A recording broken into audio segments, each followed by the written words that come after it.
بسم اللہ الرحمن الرحیم۔ السلام علیکم۔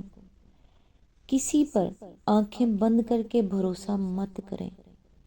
یقین کریں کہ جو بڑے لوگ کہتے تھے نا کہ سانپ آستین میں ہوتے ہیں تو واقعی ہوتے ہیں، سانپ ہوتے ہی آستین میں ہیں۔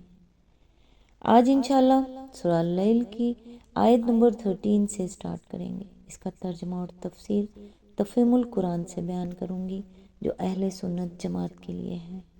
اعوذ باللہ من الشیطان الرجیم، بسم اللہ الرحمن الرحیم۔ اور در حقیقت آخرت اور دنیا دونوں کے ہم ہی مالک ہیں۔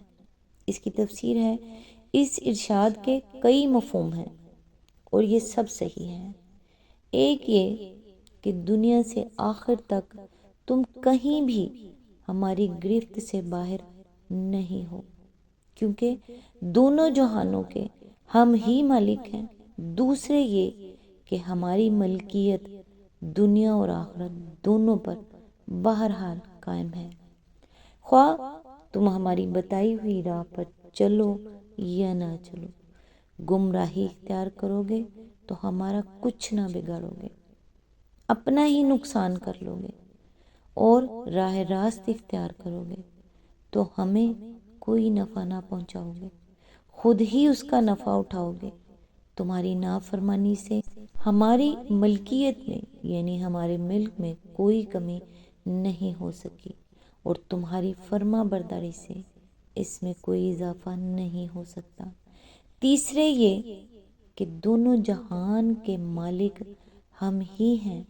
دنیا چاہو گے تو وہ بھی ہم ہی سے تمہیں ملے گی، اور آخرت کی بھلائی چاہو گے تو اس کا دینا بھی ہمارے ہی اختیار میں ہے۔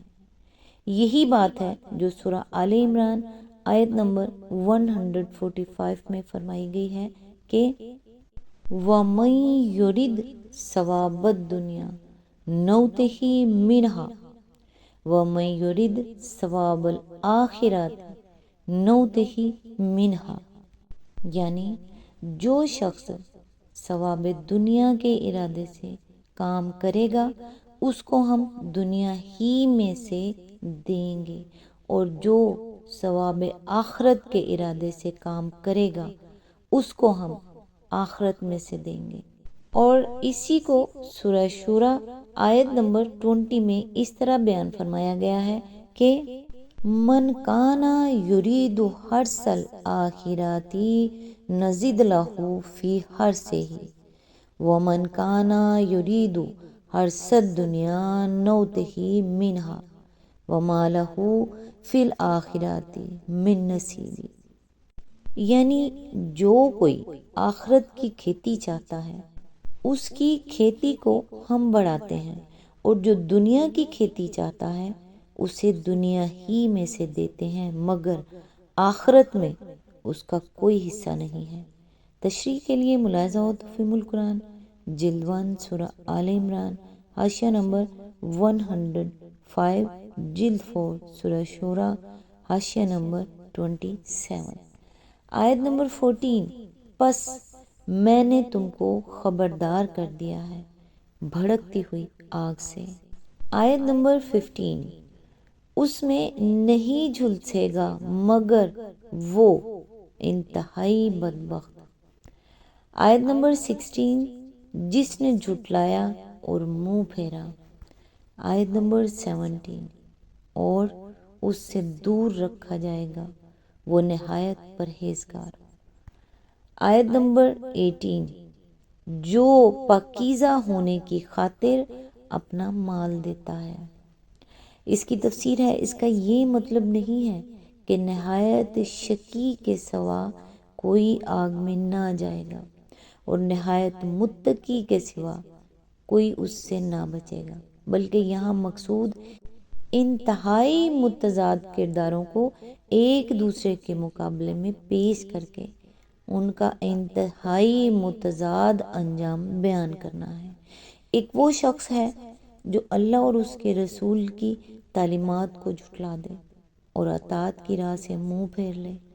دوسرا وہ شخص ہے جو نہ صرف ایمان لائے بلکہ انتہائی خلوص کے ساتھ کسی ریاکاری اور نام و نمود کی طلب کے بغیر صرف اس لیے اپنا مال راہ خدا میں صرف کرے کہ وہ اللہ کے ہاں پاکیزہ انسان قرار پانے کا خواہاں ہے۔ یہ دونوں کردار اس وقت مکہ کے معاشرے میں سب کے سامنے موجود تھے، اس لیے کسی کا نام لیے بغیر لوگوں کو بتایا گیا ہے کہ جہنم کی آگ میں دوسرے کردار والا نہیں بلکہ پہلے کردار والا ہی جھلسے گا، اور اس آگ سے پہلے کردار والا نہیں بلکہ دوسرے کردار والا ہی دور رکھا جائے گا۔ آیت نمبر 19، اس پر کسی کا کوئی احسان نہیں ہے جس کا بدلہ اسے دینا ہو۔ آیت نمبر 20، یہ تو صرف اپنے رب برتر کی رضا جوئی کے لیے یہ کام کرتا ہے۔ اس کی تفسیر ہے، یہ اس پرہیزگار آدمی کے خلوص کو مزید توضیح ہے کہ وہ اپنا مال جن لوگوں پر صرف کرتا ہے ان کا کوئی احسان پہلے سے اس پر نہ تھا کہ وہ اس کا بدلہ چکانے کے لیے یا آئندہ ان سے مزید فائدہ اٹھانے کے لیے ان کو ہدیے اور تحفے دے رہا ہو اور ان کی دعوتیں کر رہا ہو، بلکہ وہ اپنے رب برتر کی رضا جوئی کے لیے ایسے لوگوں کی مدد کر رہا ہے جن کا نہ پہلے اس پر کوئی احسان تھا نہ آئندہ ان سے وہ کسی احسان کی توقع رکھتا ہے۔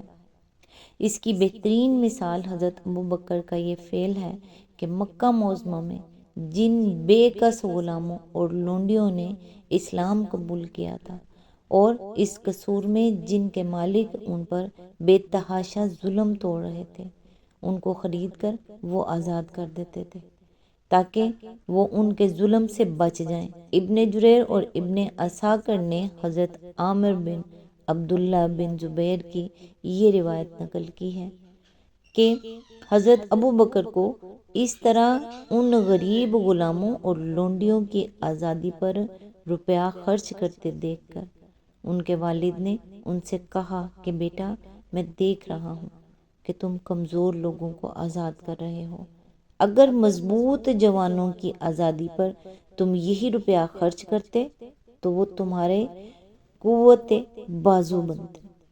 اس پر حضرت ابوبکر نے ان سے کہا، ابا جان، میں تو وہ اجر چاہتا ہوں جو اللہ کے ہاں ہے۔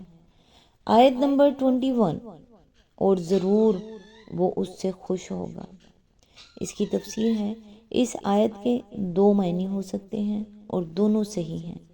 ایک یہ کہ ضرور اللہ اس سے راضی ہو جائے گا، دوسرے یہ کہ عن قریب اللہ اس شخص کو اتنا کچھ دے گا کہ وہ خوش ہو جائے گا۔ سورہ اللیل یہاں مکمل ہوئی۔ نیکسٹ انشاءاللہ سورہ دوحہ کی آیت نمبر 1 سے سٹارٹ کریں گے۔